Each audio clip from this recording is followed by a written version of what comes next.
Hey guys, what's up? I'm Erin and welcome back to the channel. When it comes to retirement, some of the most common rules of thumb out there might actually set you up for failure. You've probably heard things like the 4% rule, that you'll spend way less in retirement, or that Social Security won't be around for you. The truth is, many of these so-called rules are myths, and believing 100% in them could damage your financial plan. So today, we're going to walk through some of the biggest financial myths out there for retirees and show you what you should do instead so that you can retire with confidence. Myth number 1, the 4% rule always works. When you hear something like the 4% rule, a lot of times the nuance can get lost. It's easy to have this belief that once I have my portfolio, I can take out 4% indefinitely and it will never fail. But that's not how it works. And in fact, there is plenty of pushback in this space. Some people say 4% is way too aggressive. You should only take 3%. Others say 4% isn't aggressive enough and you should be taking something closer to 5%. In fact, Bill Bengen himself, the founder of the 4% rule, has come back and said you could adjust this up to be 4.7% as a safe rate of withdrawal. But here's the biggest caveat. Your portfolio matters. If you want the practical rule of thumb for making the 4% rule work, your portfolio should look something like this. 60 to 70% stocks, diversified across domestic, international, large cap, and small cap. 30 to 40% bonds and fixed income. This would be intermediate term or laddered bonds to provide stability of income. Also, make sure you're investing in a way to keep fees low and as tax efficient as possible. If your portfolio doesn't really look like that balanced mix, the rules don't apply. So if your portfolio goes to the extremes like 100% stocks or 100% bonds, these safe rates of withdrawal can absolutely fail. And failure means you run out of money. Let's take that 4.7% number. On paper, it sounds great, but let's stress test it. Imagine retiring in 1966, one of the worst years to retire, with a portfolio that was invested 100% in the S&P 500. If you withdrew 4.7% in year one, then adjusted withdrawals by inflation every year, your money would be completely gone by 1985. And that's just 19 years, well short of a full retirement. And the reason it failed wasn't just the withdrawals itself. We were experiencing high inflation during this time, which was driving up the withdrawals higher and higher. And the market had back-to-back bear markets, and the economy as a whole was experiencing stagflation. That's why I don't really love the word rule. Instead, I prefer guideline, because research consistently shows us that if you're willing to be flexible in your plan in retirement and not stick to one rigid number as a withdrawal, your plan is far more likely to have success. And that means guardrails. When the market's up, maybe you withdraw a little bit more. Maybe you withdraw 5, 6, or even 7%. When the market's down, maybe you taper back your withdrawal and you withdraw something like 3%. Maybe you don't withdraw anything from the market when it's down, and instead you dip into a cash bucket. And honestly, if you think about your own life, your spending is probably pretty dynamic. You probably have years where you spend more, and you probably have years where you spend less. So if you're willing to bring this flexibility to your plan and you're willing to adapt to the market, you're far more likely to have a portfolio that lasts. One rigid number for the rest of your life probably isn't the best approach. But if you do want to stick to one rigid number for the rest of your life as a safe withdrawal, make sure that your portfolio fits the definitions of this rule in order for it to work. And finally, remember that retirement income doesn't have to come from just one source. Having multiple income streams, whether that's Social Security, a pension, or even part-time work, or being part of a dual income household, that takes pressure off your portfolio. The more you diversify where your income comes from, the less reliant you are on a single withdrawal rate, and the more resilient your plan is. Myth number 2, you should get more conservative with age. There's this idea that once you retire, your portfolio should just get more and more conservative. There's a general rule that you should follow of 100 minus your age. So if you're 65, you'd have 35% in stocks and 65% in bonds. That gives you a conservative portfolio, and the thinking here is that you want less volatility within your portfolio as you age, because this is where you're moving into the stage of life where you want fixed income, so you're leaning more into bonds and cash. And if we look at something like the Vanguard Target Retirement 2020 Fund, designed for retirees who are currently, say, 68 to 72 years old, the breakdown is roughly 37% stocks and 63% bonds. And that lines up fairly closely with the 100 minus your age rule. But then the question becomes, is that really the best way to invest in retirement? And the answer is, well, it depends. Interestingly, research shows that retirees may actually be safer by increasing their equity exposure over time. That might sound counterintuitive. After all, didn't we just say that your portfolio is supposed to get more conservative as you age? Well, if you retire at 60, your investing career isn't done. You now need your portfolio to last for potentially 30 or even 40 years. Bonds and cash, those are in your portfolio to give you stability. But equities, that's there to give you growth and make sure that your money maintains purchasing power and to hopefully outpace inflation. One influential paper from Wade Pfau and Michael Kitces in 2014 found that starting retirement conservatively, say with 30% in equities, and then gradually increasing equity exposure over time, could actually reduce the probability of running out of money.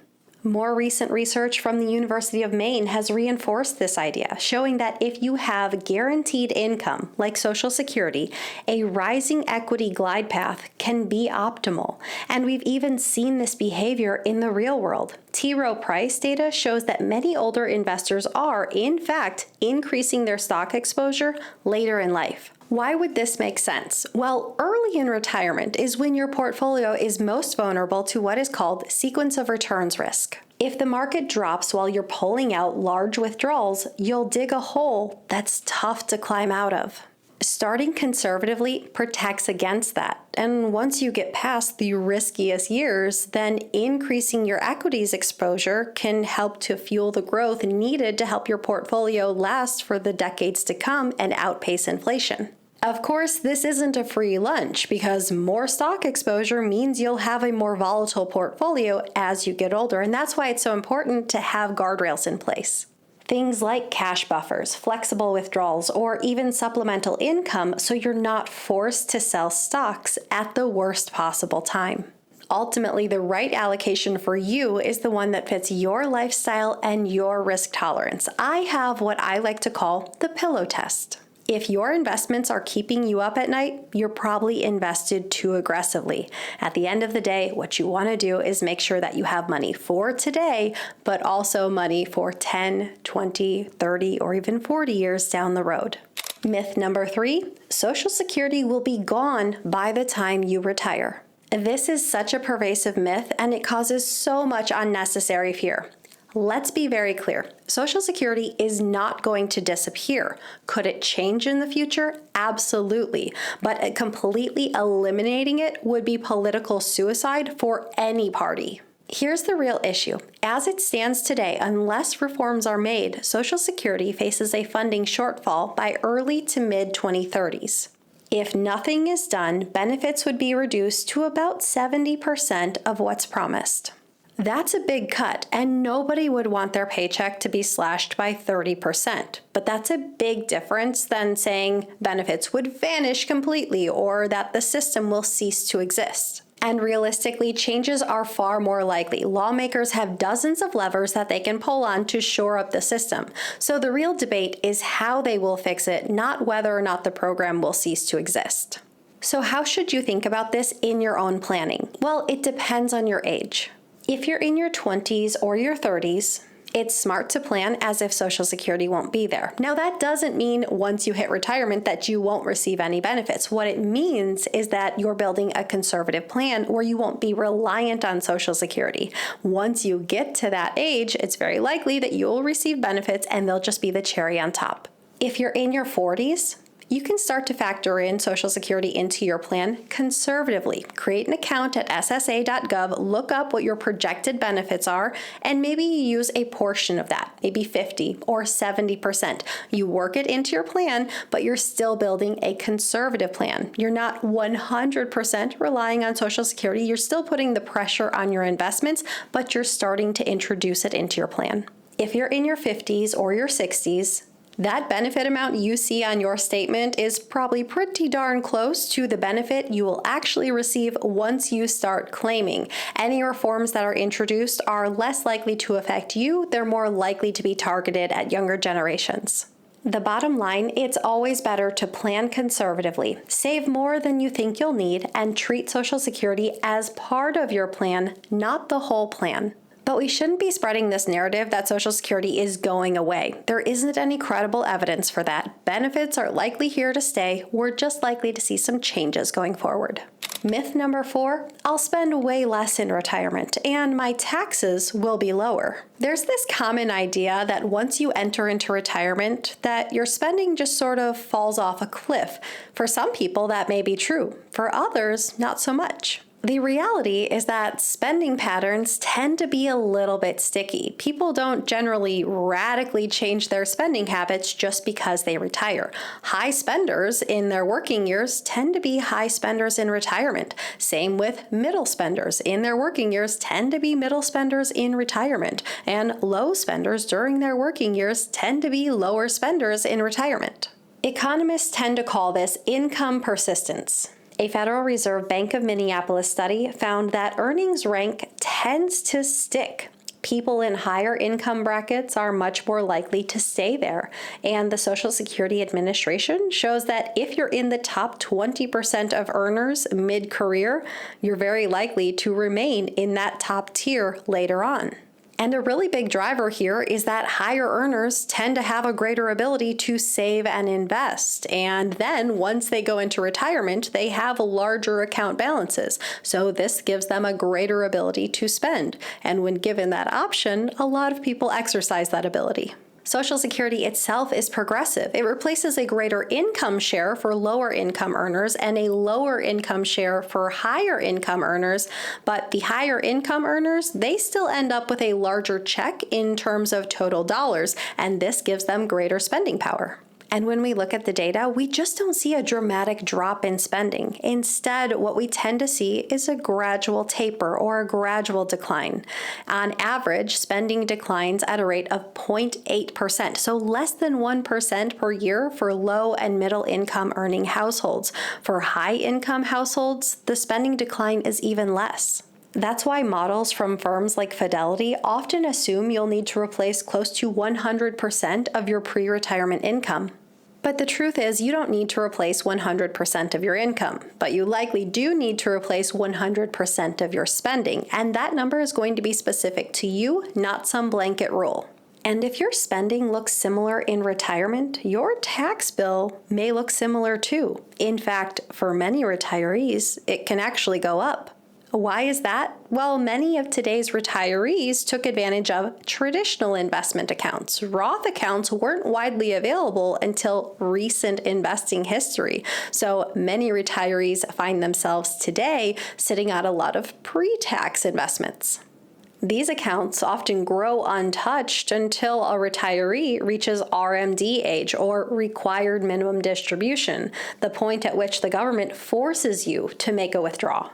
And if you have a very hefty account balance, this withdrawal can be pretty substantial. You have to take this money whether you need it or not. And then all of a sudden, if you're part of a household that has dual Social Security benefits and any other income streams, you can easily find yourself being pushed into a higher tax bracket. So don't assume that retirement always means you'll spend less, and don't assume that your taxes will drop in retirement.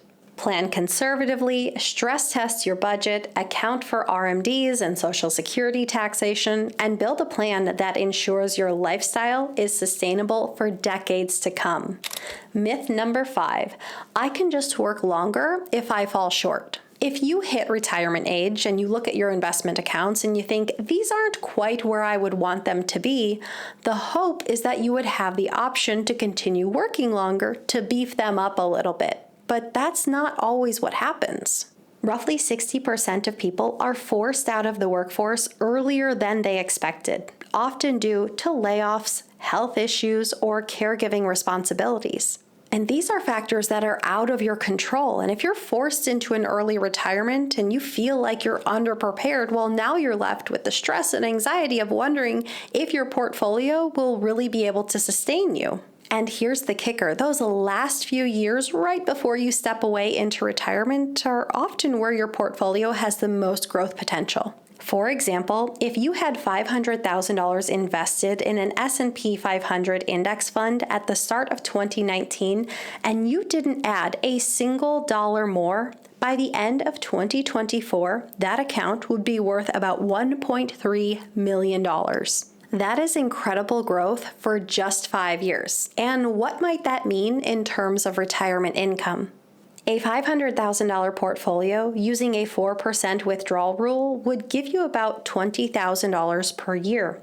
But a $1.3 million portfolio, that's about $52,000 a year. Those are two very different retirements. Now, of course, every 5-year period does not look like this, but the general principle remains the same. The longer your money stays invested, the more compounding can do the work to grow your portfolio. And often those last few years really do give you the greatest gains. That's why it's so important to build flexibility into your plan. I really love the idea of saving and investing aggressively early on to get this money in, get compounding working in your favor as early as possible, give your money the longest runway possible.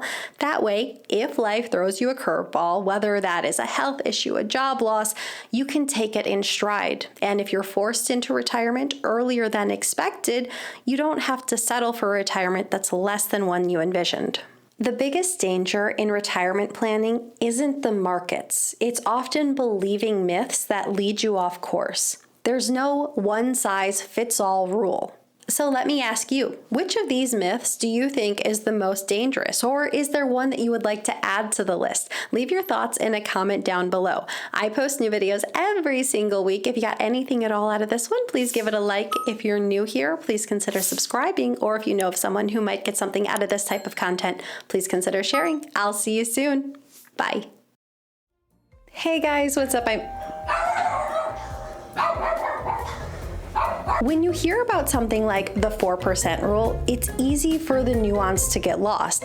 A lot of times, that might sound counterintuitive. After all, didn't we just say that your portfolio is supposed to get more conservative? I just hit the microphone. And my back itches. Ow.